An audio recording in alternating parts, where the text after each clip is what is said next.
so many contracts in. Well, anyway, we'll just stop it there. I think the article more or less summarizes what's going on here. Stopping it early because Mr. Breaking Inspector is here actually to cover the last hour for Radix. Shortened hour, but that's all right. You had a lot to cover there. That's all right. I had no idea until literally just a minute ago. So no worries. Lots in the news certainly, and of course August is going to be a bang up month, judging by all the things that are stacking up. So yeah, very interesting times. Yeah, no doubt. All right. Well, I'll take her from here, shepherd it the rest of the way, and glide us into Coach Clay and I-70 here coming up the top of the hour, I suppose. Cool. That being said, see ya. Yep. See ya. Good to see you guys here for the last little bit of Radix's show here tonight. A little under the weather, I suppose. So tonight, I think what I will do, and I think I shared this with a few of you guys over in chat here this afternoon, is lay a little of the groundwork on what I really want to cover on Thursday night. And that's going to be talking about what is going on with mortgages, evictions, and all the crap that the CDC pulled over the last year plus, and where this is all going and how you can combat it. And so tonight, I think what I'll do is I'll back things up a little bit and bring us up to speed on how we got here and kind of go from there. So I'm going to forego the intro here tonight, all that good stuff, and just jump right into it here tonight. I think for the sake of time, I'm not going to cover every single article, but there are some high points that I definitely want to hit here tonight. And let's see here. We'll start things off with, let's back it up to about March of last year when the whole pandemic and that was declared, right? Of course, we were a little green under the gills and didn't realize what all was going on with this deal. And here we went. And then all of a sudden, wow, everybody gets a free ride. You don't have to pay anything anymore. You don't have to pay your rent. You don't have to pay your mortgage because somehow the CDC managed to finagle their way in and say, well, we're going to rely on this act from like 1944 and leverage that because this is a health emergency. And I'll touch upon that here toward the end tonight in another article. But it started off, if you recall, back in March of last year, and this wasn't just here limited to the United States, by the way. This was taking place all across the world. We'll start off with Italy. Italy suspended mortgage payments. Business dying as panicked residents hoard food. This was back in March of last year. Shortly after, pretty much the whole world went under lockdown. Italy has suspended payments on mortgages due to the coronavirus outbreak as more than 9,000 people have been infected and over 460 have died, the government announced on Tuesday. Now, mind you, again, this is March of last year. When asked about halting mortgage payments on Radio Anch'io, Deputy Economic Minister Laura Castelli said, yes, this will be the case for individuals and households, according to The Independent. And of course, lo and behold, that's what happened. Meanwhile, panicked residents crammed into supermarkets, stock up as the entire country entered a lockdown on Tuesday morning. While Italian streets were virtually empty after the government ordered people to avoid travel, except for urgent, verifiable work situations and emergencies or health reasons. And flash forward to where we are here today, and it's equite et repete, right?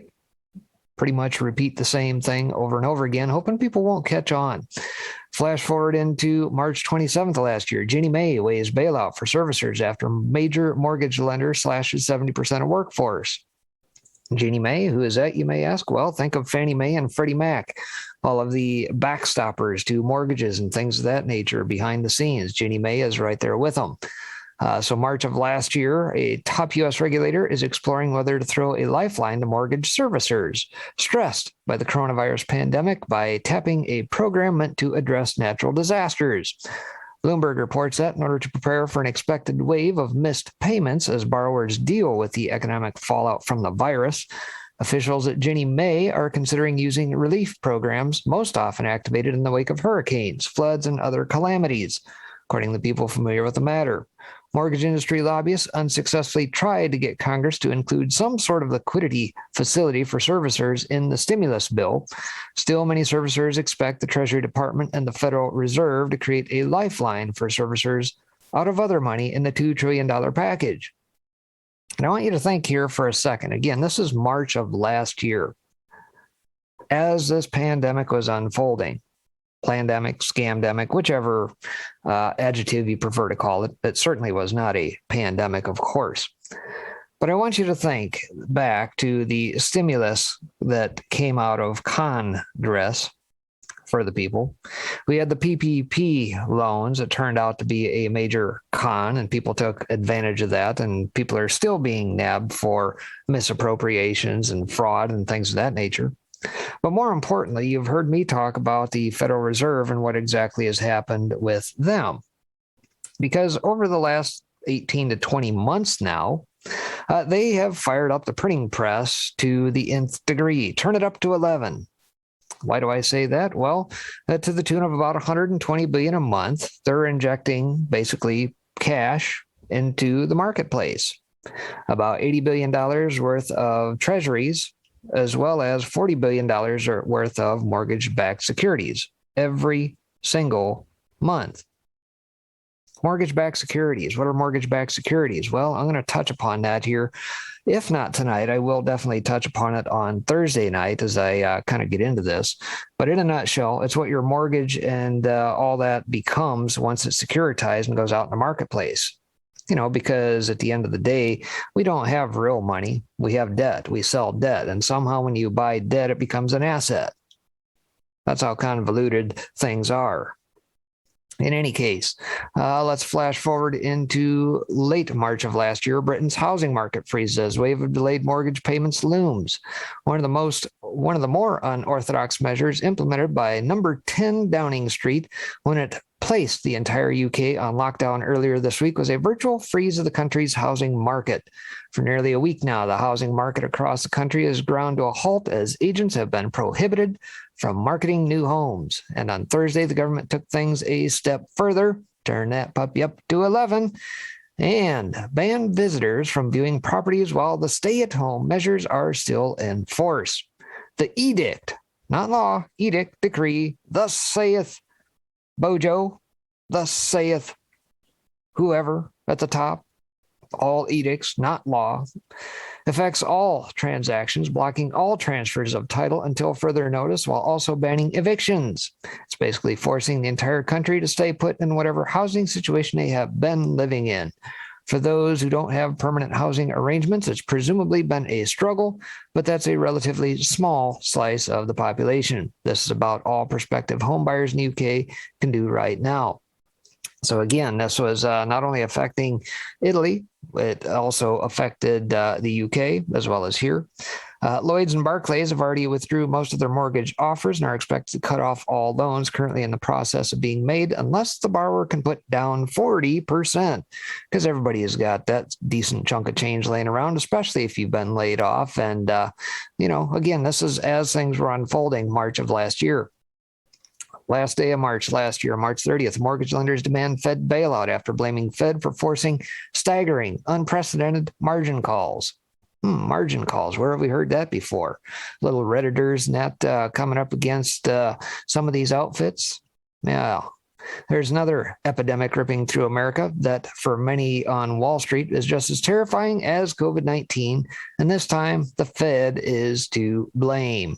We reported last week on the multitude of mortgage companies that were facing an existential threat from massive margin calls. First, it was AG Mortgage Investment Trust, which on Friday said it failed to meet some margin calls and doesn't expect to be able to meet future margin calls with its current financing. Then it was TPG Refinance Trust, which also hit a liquidity wall and could not repay its lenders. Then on Monday, it was Invesco, then ED&F Man Capital, and now the mortgage mayhem that erupted as a daisy chain of mortgage REITs suddenly imploded, has taken down MFA Financial, whose crashing stock was halted after the company reported that due to the turmoil on the financial markets resulting from the global pandemic of the COVID-19 virus, the company and its subsidiaries have received an unusually high number of margin calls from financing counterparties and have also experienced higher funding costs in respect of its repurchase agreements.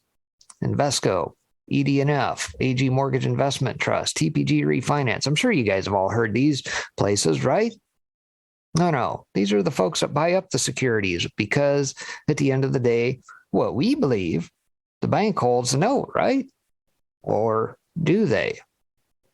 I'm going to have a lot more to say about that come Thursday. In any case, flash forward into April last year. Worse than 2008, we're being warned that the shutdown could collapse the mortgage market. The cascading failures that have been set into motion by this coronavirus shutdown are going to make the financial crisis of 2008 look like a Sunday picnic. As you will see below, it is being estimated that unemployment in the U.S. is already higher than it was at any point during the last recession. That means that millions of American workers no longer have paychecks coming in and won't be able to pay their mortgages. On top of that, the CARES Act actually requires all financial institutions to allow borrowers with government-backed mortgages to defer payments for an extended period of time. Of course, this is a recipe for disaster for mortgage lenders, and industry insiders are warning that we are literally on the verge of a collapse of the mortgage market. Never before in our history have we seen a jump in unemployment like we just witnessed. If you doubt this, just check out this incredible chart. Millions upon millions of American workers are now facing a future with virtually no job prospects for the foreseeable future. And former Fed Chair Janet Yellen believes that the unemployment rate in the U.S. is already up to about 13%. That was as of April last year. All right. So let's flash forward into April. Americans not making their mortgage payments soar by 1,064% in 1 month. So yeah, free ride for everybody. Get a little pandemic scrolling through here. Everybody's locked down. Nobody's getting paid. Everything freezes right in its place. And of course, well, why should I pay the bank? I'm not making anything. CDC said it was okay, right? Earlier today, we reported that the liquidity crisis is quickly becoming a solvency crisis. And nowhere is this more true than for U.S. homeowners, their servicers, and their lenders. According to the latest Mortgage Bankers Association Forbearance and Call Volume Survey, which highlights the unprecedented widespread mortgage forbearance already requested by borrowers affected by the spread of the coronavirus, the total number of loans in forbearance grew to 2.66% as of April 1st. Just 1 month ago, on March 2nd, the rate was 0.25%, or that's about a 1,064% increase in just 1 month. For loans backed by Ginnie Mae, which services low and moderate income borrowers, the surge was much greater, with total loans and forbearance soaring to 4.25% from 0.19% 1 month ago. Overall, the MBA reports that total forbearance requests grew by 1,270% between the week of March 2nd and the week of March 16th, and another 1,896% between the week of March 16th and the week of March 30th. And yes, this continued to grow throughout the year, right? We know that. In the meantime, April, still last year, retirement math, median mortgage debt for those over 65 has quadrupled. So not only did it affect the working populace, probably about, 60% of the populace that's of age to work. But think of those that are over 65, retired, probably maybe had mortgage, double mortgage, whatever, vacation homes. Yeah, they were impacted too. By Mike Shedlock over at Mishtalk says the number of those age 65 and older and the size of their debt have risen. It's the amount of debt that's the killer. The new retirement problem is over 60 with decades left on the mortgage. A growing number of older Americans are carrying mortgage debt, and it will likely become more burdensome as the coronavirus puts millions out of work and eats away at retirement accounts. Many are still hurting from the financial crisis, which hit millennials when they were starting their careers, and boomers during what were supposed to be their prime earning years. In the U.S., some 9.18 million homeowners age 65 and over have mortgage debt, according to federal data analyzed by the Urban Institute. That's up nearly 60% from 5.82 million a decade ago. And so, yes, of course, it impacts all. That being said, mortgage market meltdown. Even the wealthiest loan applicants are now being turned down by lenders as of April last year as well. The global pandemic has mortgage lenders steering away from even their wealthiest clients, as fears are abound that lost income could turn the industry's best clients into its biggest risks. Jumbo loans, which got their name because they are bigger than most conventional mortgages, have completely fallen out of favor with lenders, a far cry from how they were looked upon just months ago, according to Bloomberg. Availability of jumbo mortgages is down 37% in March, more than double the overall home loan market. They exceeded the limit for government-backed mortgages of $510,400. Rates for jumbo loans were 3.68% last week, which is almost 30 basis points higher than the average conventional rate. The spread is the highest since 2013. Jumbo borrowers are previously seen as welcome clients, generally with great credit, money in the bank, and collateral to put up. And of course, pretty much that fell off a cliff as of April last year. Goldman was furiously buying mortgage bonds in the days before the Fed's massive bailout. Oh, you mean the banksters actually profited off this? Say, it ain't so. Oh, Goldman Sachs had itself one of those patented bouts of good luck that you only see on Wall Street for one reason or another. The investment banking giant reportedly was in the market buying up mortgage bonds during the panic selling that hit markets last month, ostensibly before the Fed came out and said they were going to backstop every industry and every market. The bet has certainly made money since the Federal Reserve unveiled massive stimulus, turning a crash into a rally, according to Bloomberg. And of course, Goldman Sachs profited immensely, didn't they? Of course they do. It's always the banks that win this, don't they? Tidal wave of delinquent mortgages set to surpass Great Recession as of May last year, with nearly 4 million homeowners in some type of mortgage forbearance plan, representing 7.5% of all mortgages.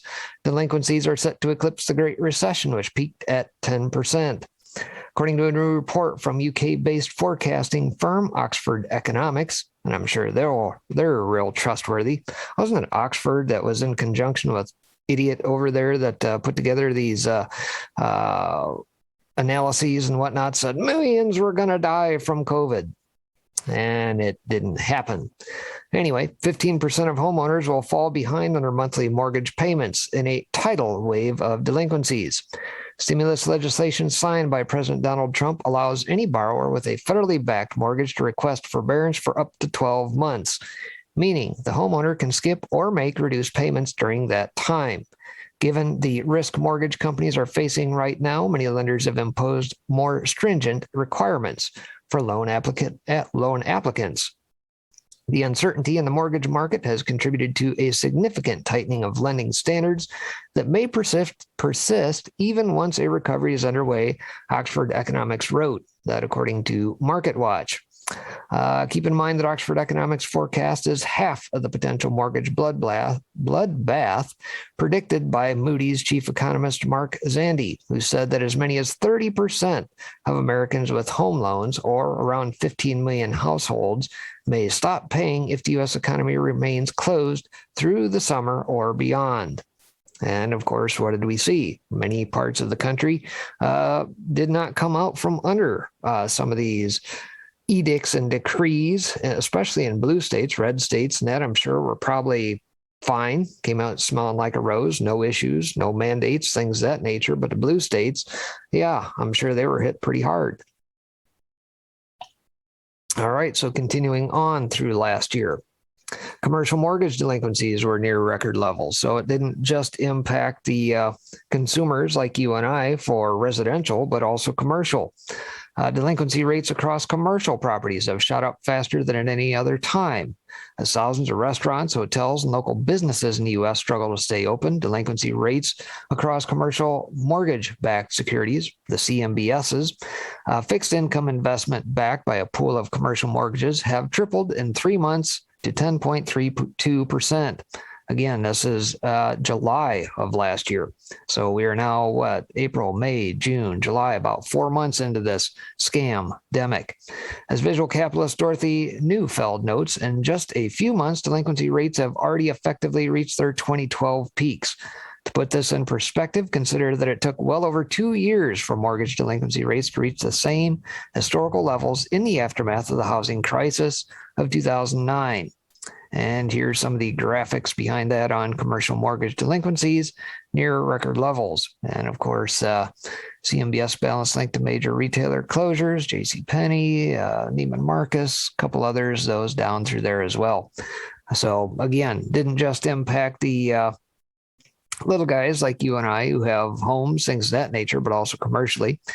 Delinquent FHA mortgages soar by record 60% to all-time high as homeowner budgets implode. This as of August of last year.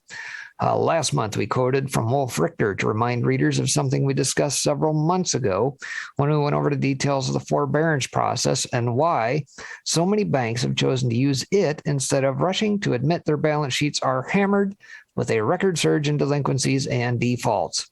As a reminder, mortgages that are in forbearance and have not missed a payment before going into forbearance don't count as delinquent. They're reported as current, quote unquote.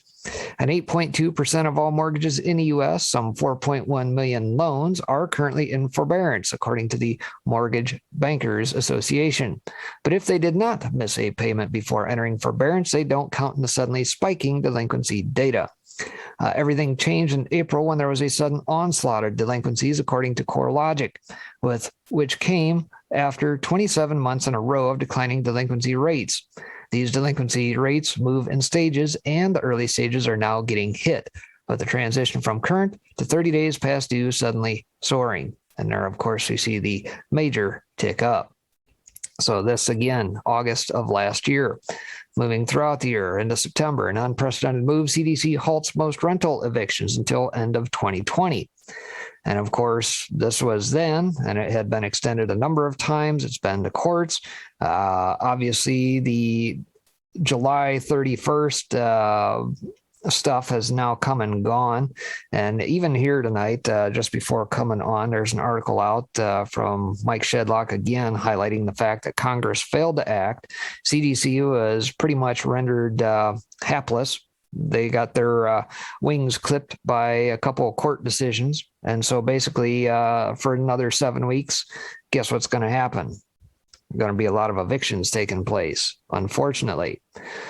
Anyway, again, September of last year, in an unprecedented move on Tuesday, with Congress unable to reach a common ground on virtually any stimulus extension, the CDC unveiled today it would temporarily, at least through the end of 2020, suspend most rental evictions for Americans struggling to pay rent due to the pandemic, in a step which CNN dubbed was broader than eviction protections already in place. The move comes as negotiations on further coronavirus aid have been stalled as Repubs and Dems refuse to budge on top-line numbers for what a new relief package would cost. In a phone call with reporters, officials said the order will apply to Americans who qualified for direct payments under the CARES Act.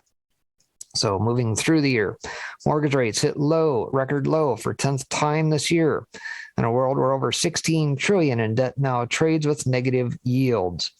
The U.S. remains one of the outliers where nominal yields are still positive, if not for too long. Still, with rates in the U.S. remaining caught in a tight range and as bank funding conditions increasingly normalize, it means that yields on mortgages continue to shrink. And sure enough, according to the latest Freddie Mac data, the average yield for a 30-year fixed loan dropped to 2.81%, down from 2.87% last week, which was not only the lowest in almost 50 years of data keeping, but also the 10th record low this year. The previous all-time low of 2.86% held for about a month. So in the meantime, yes, the rate's extremely low. I'm sure if you had the cash to move, you probably did. And what did we see all throughout last year?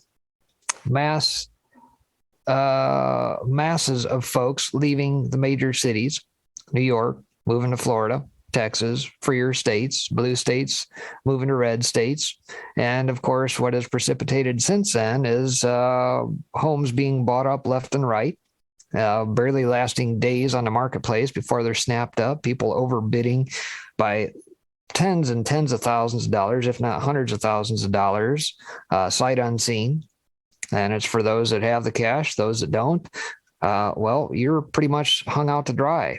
And of course, we're probably going to see a lot of foreclosures in conjunction with these evictions as well. Flashing forward into December last year, mapped the risk of eviction and foreclosure in the U.S.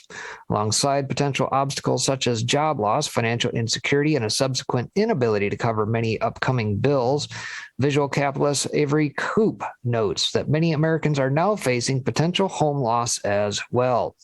According to a recent survey by the U.S. Census Bureau, of the estimated 17 million adults who are not current on their rent or mortgage payments, a whopping 33% of them could be facing eviction or foreclosure in the next 2 months. And here we see it mapped out. Looks to be the heaviest Louisiana, probably New Mexico, some of the darker red states. You get Alabama, Missouri, Iowa, up to Wyoming, Oregon, probably New York, Maine, so on and so forth. Millions facing home loss, although people across the country face similar risks. Texas stands out with an estimated 718,000 people facing foreclosures or eviction. In fact, more than 7.1 million people in the state may be expecting a loss of employment income in the coming 4 weeks. And again, this was December of last year. Flashing forward a little bit further in a month last year, taxpayers on the hook for nearly half of apartment building mortgages. Oh, so it's not just us having to miss our payments on our mortgages, but hey, guess what? All those tax you paid, well, we're going to have to bail somebody out with all that, aren't we? And hey, might as well be apartment building owners as well, right? According to Shift Gold, this is not the ideal time to own an apartment building. Millions are struggling to pay rent, and despite the extension of the federal eviction moratorium through January 31st, mind you, this was probably about the second or third extension they had, the latest stimulus bill, a lot of people will likely face eviction in the coming months. According to data released in November, 17 million households are behind on rent or mortgage payments. Of course, this has a trickle-down effect. If renters can't pay their rent, that makes it difficult for apartment building owners to keep up with their mortgage payments. If they default, who's on the hook? And increasingly, the U.S. taxpayer. Total outstanding mortgages on multifamily housing properties stood at $1.65 trillion in quarter three. That was up by about $31 billion from quarter two, according to data compiled by Mortgage Bankers Association. Of that amount, the federal government backs $798 billion. That's 48.4% of all mortgages on multifamily properties. Uncle Sam backs these loans through government-sponsored enterprises, GSEs, such as Fannie Mae and Freddie Mac, along with government agencies such as Ginnie Mae. GSEs often securitize these loans into commercial mortgage-backed securities that are sold to investors. This practice with single-family home mortgages led to the housing crisis in 2008. In simple terms, government-backed means that the U.S. taxpayer is ultimately on the hook for any losses.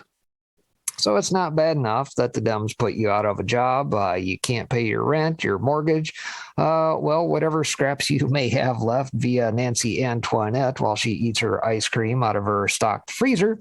Well, we're just going to take a little more because, you're going to have to pay for these folks that can't otherwise pay their mortgages as well. Kudos to you. Thank you very much. That being said, feds warn mortgage firms tidal wave of distress coming as forbearance programs set to lapse. This was as of April this year. Consumer Finance Protection Bureau warned mortgage firms Thursday to take all necessary steps now to prevent a wave of avoidable foreclosures this fall. As of March 30th, approximately 2.54 million homeowners remain in forbearance, or about 4.8% of all mortgages, according to the latest data from Black Knight's McDash Flash Forbearance Tracker. CFPB said mortgage firms should dedicate sufficient resources and staff now to ensure they are prepared for a surge in borrowers needing help. To avoid what the agency called avoidable foreclosures when the forbearance relief lapses, mortgage servicers should begin contacting affected homeowners now to guide them on ways they can modify their loans. So the Coronavirus Aid, Relief, and Economic Security, or better known as the CARES Act, provided a safety net for borrowers with federally backed mortgages who could access forbearance programs. And of course, Congress has failed to act as this has now expired here in July. A federal judge overturned CDC's eviction moratorium. This was back in May. White House Press Secretary Jen Circleback Psaki confirmed at today's briefing that Biden's Justice Department is reviewing the federal judge's decision and should have something to say later today. Housing and Urban Development Secretary Marcia Fudge also reacted to the ruling at a Wednesday press conference, saying the Biden administration is already taking steps to protect renters under threat of eviction. We know we have put enough money in the system through the rescue plan that people should come out of this June 30th, at least currently. And so that in itself, it is going to allow us, hopefully, to keep people in their homes, as well as those people who actually have homes through FHA or through the federal government, she said. Of course, no one is surprised the Biden admin would appeal the decision, favoring socialized central control. Additionally, this could be a major roadblock to Biden's efforts to conjoin the expiration of the moratorium with the distribution of $50 billion in rental assistance. And so there's a little bit more to this, but ownership of U.S. rental properties, kind of see the breakdown, demographics, that sort of thing there. Today, a federal judge has vacated a nationwide freeze on evictions that was put in place by federal health officials to help cash-strapped renters remain in their homes during the pandemic. Carrying that theme further into June this year, landlords hosed after appeals court tosses bid to resume evictions. Landlords across the country, the least pitied group of Americans, were handed a loss on Wednesday after a federal appeals court in Washington, D.C. denied a request to resume evictions amid a contentious dispute over a Centers for Disease Control moratorium during the pandemic. To recap, last month, U.S. District Judge Dabney Friedrich struck down the CDC moratorium on evictions, finding that the agency had overstepped its authority, yet agreeing to block her own ruling from taking immediate effect in order for the Biden administration to launch an appeal, according to The Hill. And so I say all that to get to this. Let me reload here. Federal appeals court sneaks in one final ruling against the CDC's expiring eviction moratorium. This was just the other day, back on the 26th of July. Circuit Judge John K. Bush accuses the federal government of laying claim to near dictatorial powers. And so one must ask, where did the CDC get the authority to do what they did in the first place? Interesting.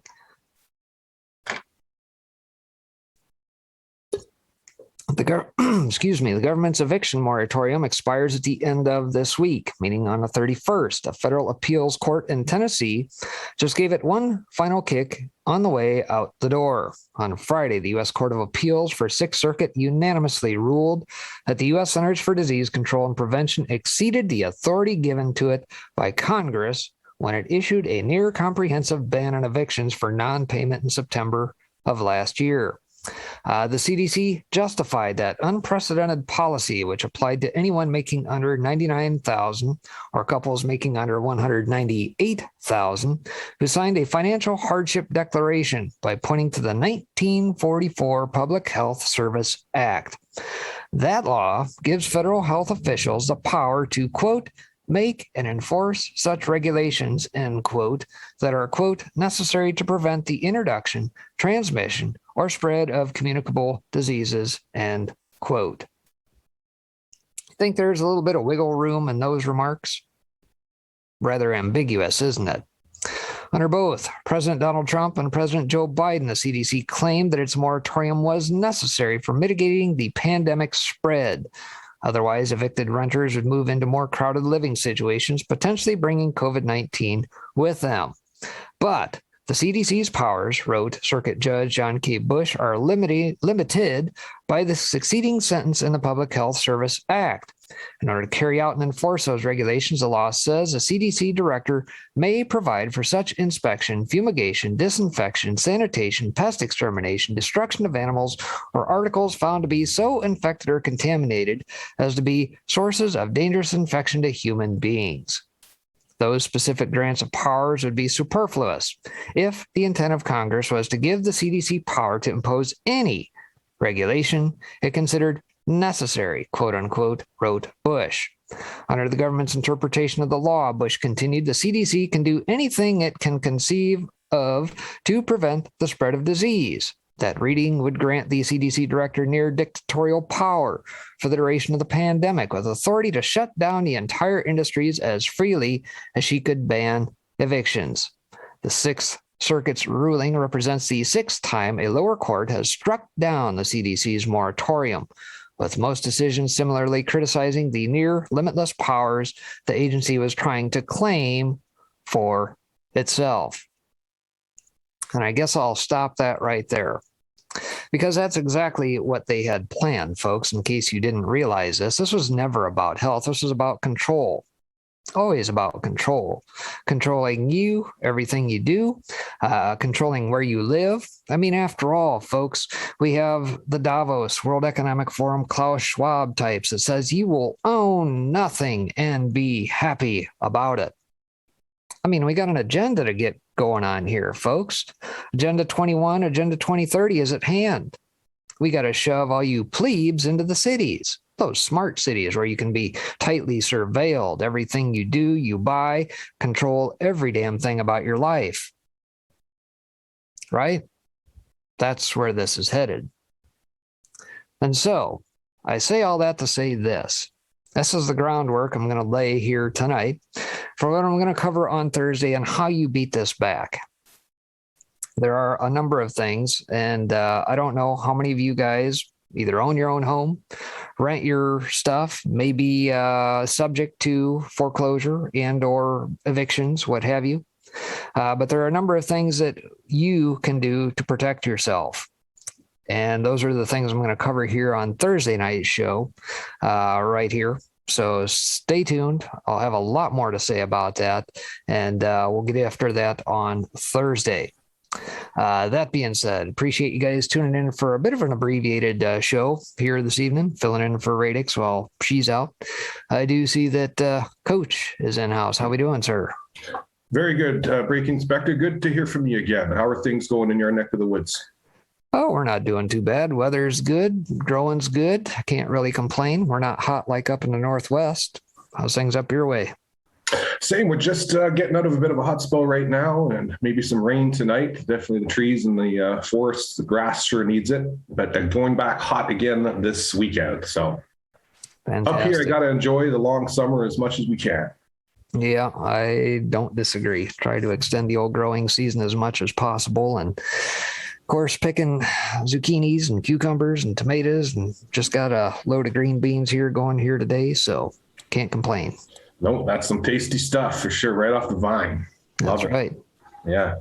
All right, Breaking Inspector. Well, you do a great job as always, and good to see you. We'll see you. Cheers, man. We'll see you. Take care. See ya. All righty. How you doing, Coach? Hey, not too bad, my friend. I-70. How are you? Hope you had a good weekend. Good. Yes, it's perfect weather out here in the Midwest this weekend. Well, let's check into the weather report right after this. We'll be right back, folks. Initiating satellite scan.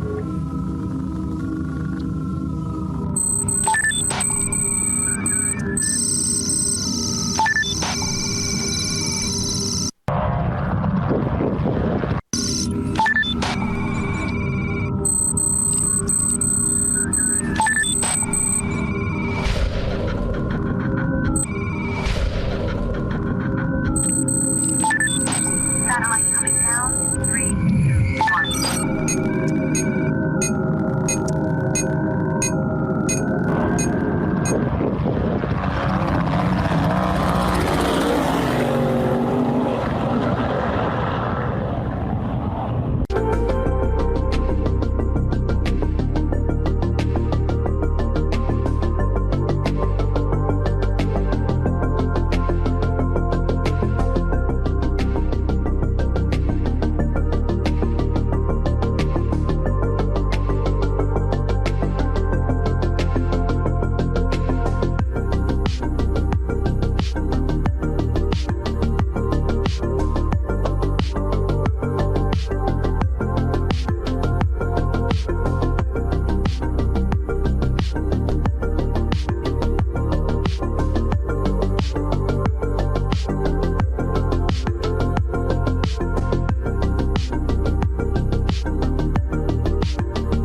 live here on the I-70 and Coach Clay Show, now August 2nd, folks, all the way into the month of the 8th month of the year. Wow, hope you all had a great weekend, wherever you may be.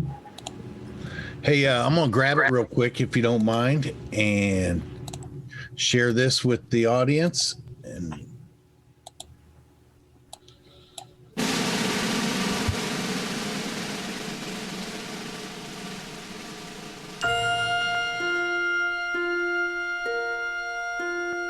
Oh, say